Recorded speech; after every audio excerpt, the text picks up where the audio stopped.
Okay, so this video is the beginning of memory, which is modules 26 through 30. So just in this video, we are going to talk about module 26, and we're going to look at the memory model. So first of all, we need to have a definition of what memory actually means. So memory is learning that has lasted over time and can be retrieved. So if you remember back when we talked about learning, we talked about how we learn things. And so we talked about classical conditioning, operant conditioning, observational learning. So what we're saying with memory is that after we have learned something, it is something that has lasted over time, and we can retrieve it out of our brain and we can take it out and we can use it again. So the big names in memory at the very beginning was Atkinson and Shiffrin. And Atkinson and Shiffrin came up with their own memory model. And their memory model, I believe, was late 60s, early 70s. I can't remember off the top of my head right now. But the Atkinson and Shiffrin, their memory model kind of got it going. We got started with their memory model, and we have adapted their memory model over time slightly.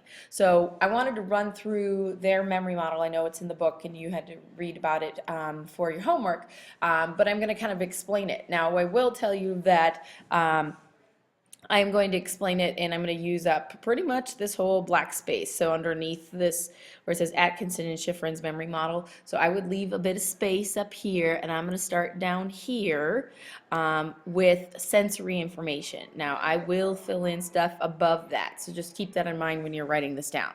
So, first of all, sensory information. If you remember back when we talked about sensation and perception, and we talked about getting information from your five senses, so your sight and hearing and taste and touch and smell, and your five senses are constantly bringing in information to you, okay? So, the senses bring in information to you, and it stores it in your sensory memory. So an example of sensory memory is when you're sitting here listening to this video and you have a bunch of other things that are going on all around you. And so maybe your parents are making dinner while you're watching this, okay? And so you can smell dinner cooking. Right? So it's sensory information that's coming into your brain, and so it will record very short term in your sensory memory that smell of dinner cooking, okay? Or if I just briefly flashed up some numbers or some letters or words or whatever, that information would be very, very briefly stored in your sensory memory. So at the very beginning of this unit on memory, we talked about people that have photographic memories. Well, to some extent, we all have a photographic memory. We have a very brief snippet of a photographic memory. It only lasts for a very short period of time, but that is our sensory memory, and we will remember that. Now, if we don't pay attention to it, the information is lost. So if you don't pay attention to that smell of cooking dinner or the noises coming from your sibling's room, the music is coming from their room or whatever, that information is lost. You don't pay attention to it, you are not going to remember it. Now, if you want to remember this information, for example, then you pay attention to it. Okay, so you're paying attention to my voice, you're paying attention to the screen, you're watching this little video here, so you're paying attention to it, so you're going to move this information into your short-term memory. Now, short-term memory is basically activated memory, what we're actually looking at, thinking about right now. This is where you hold your information very, very briefly. Okay. Short-term memory, it said there's a rule of plus or minus 7. Plus or minus 7 pieces of information is what you can hold in your short-term memory. It is not a coincidence that without area codes, phone numbers are 7 digits long. Okay? Plus or minus 7 pieces of information is what you can remember. Now, that's just in your short-term memory. If, however, you don't practice it, you don't rehearse it, the information will be lost. So right now, for example, I'm telling you about short-term memory. You're listening to it, you're hopefully writing something down, paying attention to this, but if you don't practice it over and over again, it will be lost. Okay? You will not remember what short-term memory is if you don't practice it. Okay? However, if you do practice it over and over again, you could encode it. This is when you process information into memory by giving it some sort of meaning. Okay, this is not a coincidence that when I give you homework assignments and I make you read something in the book, my questions that I'm asking you to answer are going to be things that are application questions. I'm having you give it meaning. How does this, give me an example that in your life that relates to this? How are these things related? Give it some sort of meaning other than what are the words on the page. This also explains why when I'm giving notes, I'm giving you lots of examples of things. Examples from my own life or how I interpret things, or pictures of things. Okay? Encoding and giving it meaning. It's going to be helpful you encode the information and hopefully give it meaning and hopefully move it into long-term memory. Now, long-term memory is almost permanent. It's not completely permanent. You can lose things out of long-term memory. Okay, and it does have a limitless storage of memory. Somebody used to say that long-term memory was like your grandmother's attic, and that as the attic gets full, in order to get more stuff up there, you're going to have to weed and sort things out.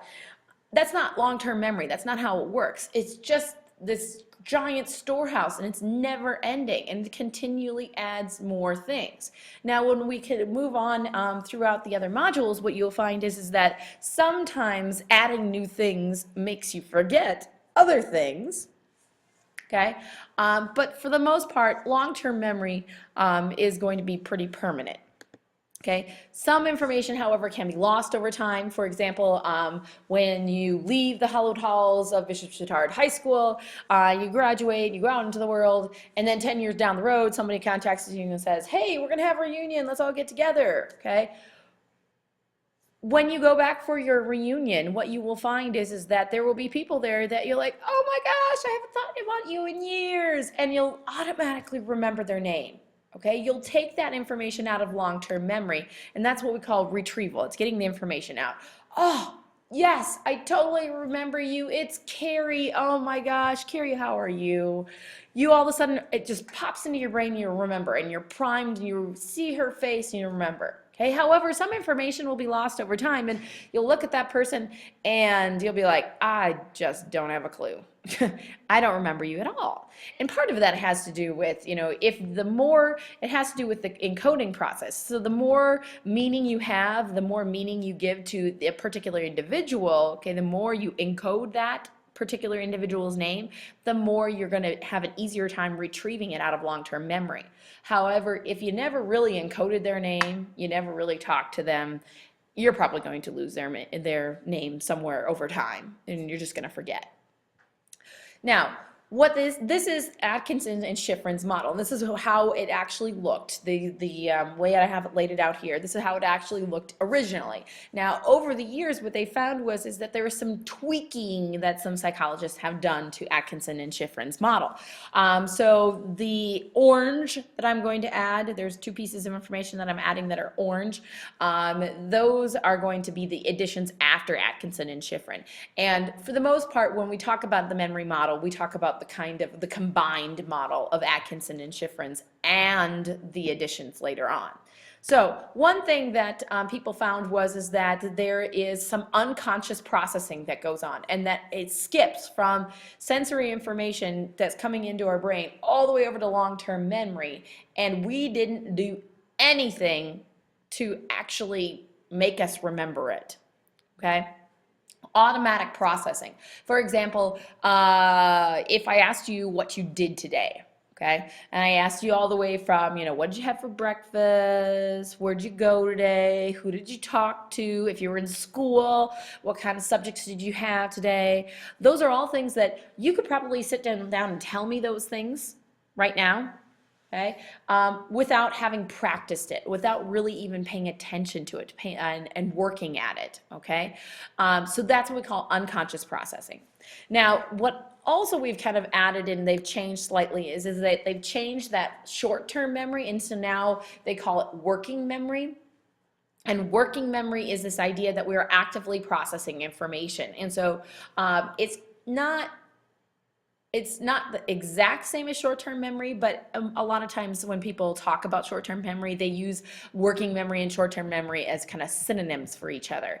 So you can talk about either one, but basically you're actively processing information in working memory, and so you're actively thinking about, while I'm talking about what working memory is, you're actively thinking about it, you're actively processing it. Okay, so that's the model, how it works. Here's an example of what it actually looks like. So for example, maybe you got somebody's new phone number. Okay, so you get the new phone number, that's the information. It goes very quickly into sensory memory. So this is when you're actually looking at it. When Jane wrote her phone number down, you're actually looking at it. It goes into sensory memory. You pay attention to it, it goes very quickly into short-term memory.